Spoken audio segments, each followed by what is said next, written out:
Yan guys, malapit nang maluto ang ating ninataang langka.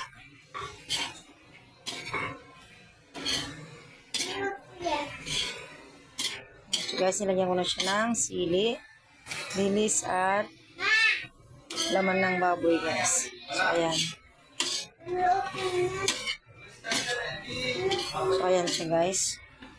Napatuyo-tuyo ko lang ng konti, tapos lalagyan ko siya ng gata. Guys, lagyan natin siya ng gata.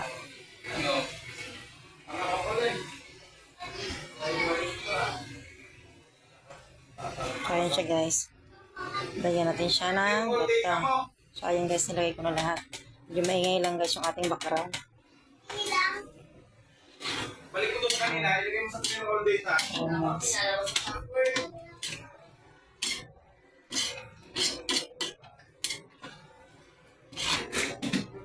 Ayan guys, luto na siya. Passport na sa mo,